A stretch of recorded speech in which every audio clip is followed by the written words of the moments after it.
Buen día, mi nombre es Angie Yadisel Ruiz Cristiano y hablaré acerca de la conexión entre magnitud, número y media a partir de la historia y epistemología de la matemática. Entonces, como una breve introducción, la medida, magnitud y el número constituye una parte esencial del aprendizaje matemático, de un lado por su valor funcional derivado de su aplicabilidad a diversos campos y situaciones y de otro por su valor formativo y por construir elementos básicos necesarios para la construcción de otros conocimientos matemáticos, como numéricos, métricos, geométricos y demás. Ahora, para comenzar, es pertinente entonces recordar o conocer el significado de medida, magnitud y número.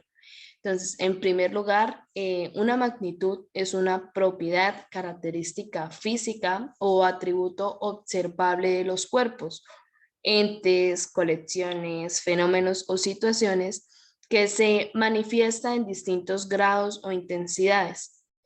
En segundo lugar, el número es un concepto abstracto que se emplea para contar, medir y etiquetar.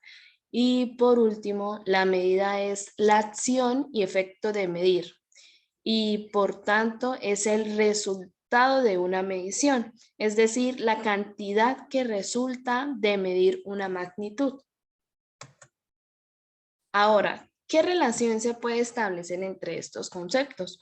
Pues una propiedad fundamental de las cantidades de magnitudes es su capacidad para ser medidas. Entonces, medir una cantidad de magnitud es asignarle una valoración numérica objetiva como resultado de comparar dicha cantidad con el de una cantidad unitaria de la misma magnitud, que se toma arbitrariamente como referencia. La medición ya es el proceso de búsqueda y determinación de la valoración numérica objetiva. Esto se asocia con la práctica de la medida, en los instrumentos de medida, su lectura e interpretación y las técnicas propias de cada tipo de magnitud. Y la medida es el resultado del proceso de medición en cada caso concreto. Se habla de medida al referirnos a la expresión o representación del resultado de una medición. Entonces, la medida es el fruto de la necesidad de disponer de unos procedimientos y valores comunes para poder comparar y evaluar de manera objetiva y precisa las cantidades de magnitudes. Cuando la magnitud o atributo mensurable es la cantidad discreta, la cardinalidad de un conjunto de objetos separados o la numerosidad de una colección, las diversas cantidades se representan mediante los números naturales. Cada número natural representa una modalidad o cantidad de la magnitud. Por el contrario, cuando la magnitud es continua, es necesario definir una unidad de medida o cantidad unitaria con la que poder efectuar la comparación. Entonces, por tanto, la medida es el resultado de utilizar el número para cuantificar las distintas cantidades de una magnitud. Pero ojo, una cosa es el número, que es el objeto matemático, otra la cantidad, que es el estado de una magnitud o cualidad medible o manifestación concreta de una magnitud, y otra es la medida, que es la síntesis del número y la cantidad a través de la unidad de medida y la aritmética. Es decir, intervienen conceptos y objetos de diferente naturaleza, pero que guardan una relación entre sí. Entonces, el proceso lógico de desarrollo inicial de estas nociones es largo y complejo y comienza con las magnitudes o cualidades medibles, discretas o separadas y continuas.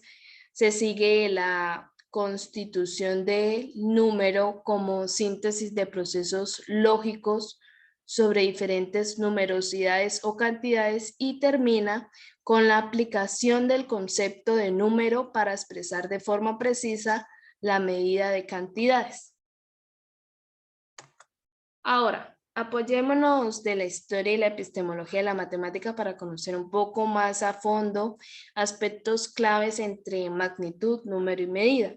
Entonces, es importante mencionar a Simón Stevin, ya que los trabajos aritméticos de Simón Stevin de Brujas, un ingeniero flamenco que vivió en el siglo XVI, representan un punto de inflexión en el desarrollo de la noción de número, en tanto que rompen explícitamente con la concepción griega a un dominante en la matemática teórica de esa época.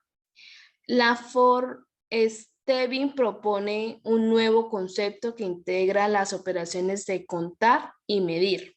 Entonces, la manera como Stevin concibió y justificó sus nuevos números puede arrojar luz sobre algunas dificultades en el aprendizaje de los conceptos básicos de la aritmética.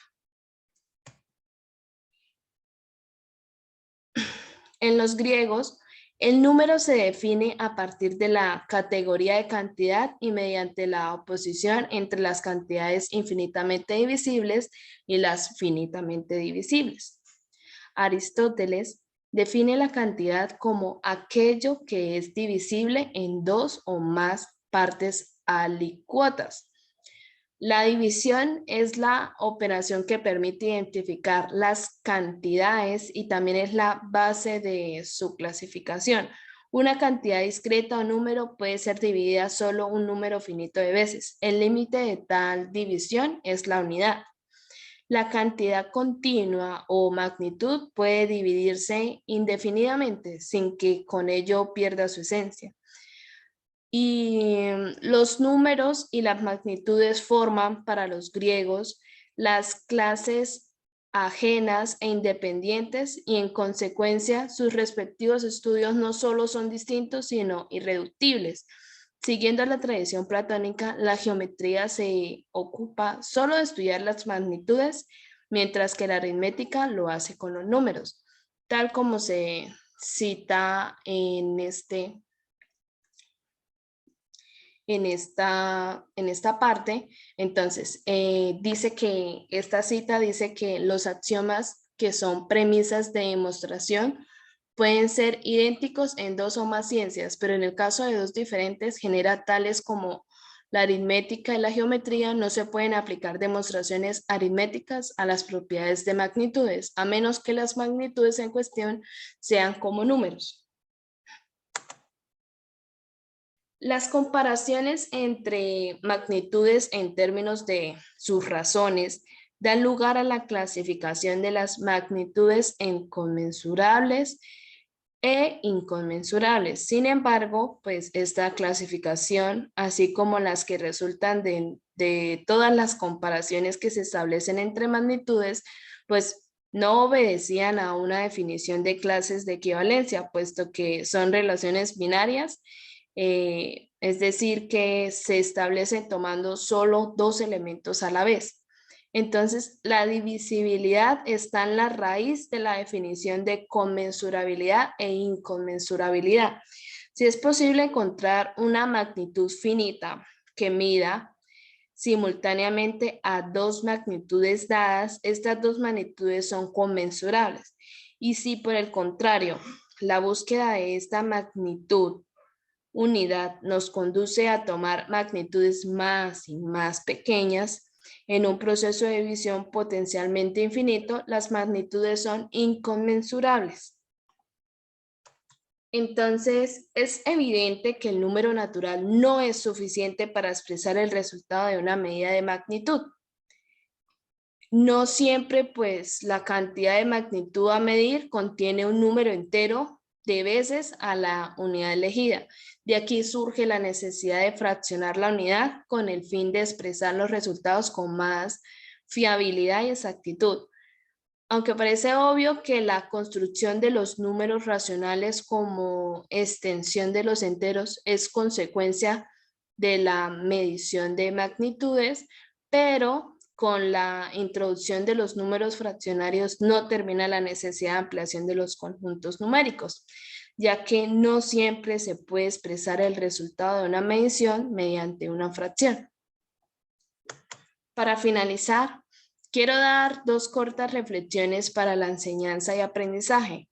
En primer lugar, articular la historia de la matemática con su enseñanza, enfocada desde las diferentes situaciones, problemas que se presentaron en cada época para la construcción y formalización de los conceptos propios del área, de tal forma que se favorezca el cuestionamiento permanente en los estudiantes y el planteamiento de actividades en grupos colaborativos donde los estudiantes tengan la posibilidad de integrarse al grupo de trabajo desde unos roles definidos para aportar a la interacción desde discusiones reflexivas y constructivas y promover de esta manera el aprendizaje crítico y la autonomía del aprendiz.